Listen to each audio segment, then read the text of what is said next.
Pagbibigay ng tulong sa mga biktima ng magnitude 7.4 na lindol sa Surigao del Sur. Puspusan. Bukod sa ayuda, mayroon ding psychosocial intervention sa mga apektadong residente. Si Jason Amisona ng PTV Davao sa sentro ng balita. Takot pa rin at pangamba ang nararamdaman ni Lane, residente ng Dagukdok, Malinawon sa nasabing probinsya. Ito ay matapos matumbahan ng pader ang kanilang bahay kasunod ng magnitude 7.4 na lindol noong Sabado ng gabi. Aniya, mabuti na lang at umalis ang kanyang mga anak panahon na nangyari ang pagyanig. Si Lane ay isa sa unang 10 mga benepisyaryo ng Assistance to Individual in Crisis Situation o AX program. Malaki ang pasasalamat ni Lane sapagkat malaking tulong na ito sa kanilang pagpapaayos ng totally damaged na pamamahay. Na dakuy ginatabang sa mo kay inina financial ko noon pilaman niya siya ka kantidad. Amo gid yung sir ang plano gid namo sir ikuan namo yung sir yo dun gasan din na bill niya wall.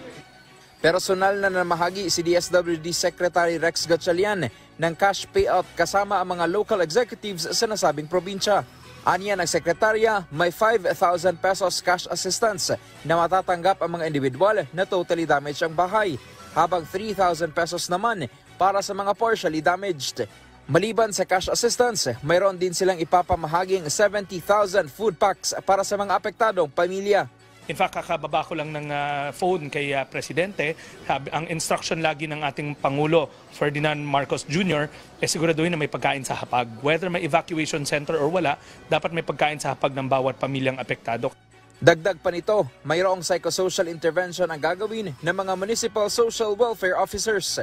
We capacitated them to be able to conduct psychosocial interventions. At part yan ng whole year-round activity ng DSWD. Samantalang sinabi ni Governor Alexander Pimentel na posibleng ngayong araw ay magdedeklara na ng state of calamity ang probinsya ng Surigao del Sur dahil sa malaking danyos mula sa pagyanig.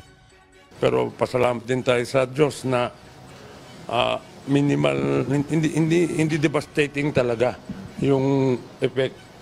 Except iba dun sa yung hard hit is 2nd District, lalo na ang hinatuan. Pero so far, maswerte pa rin tayo.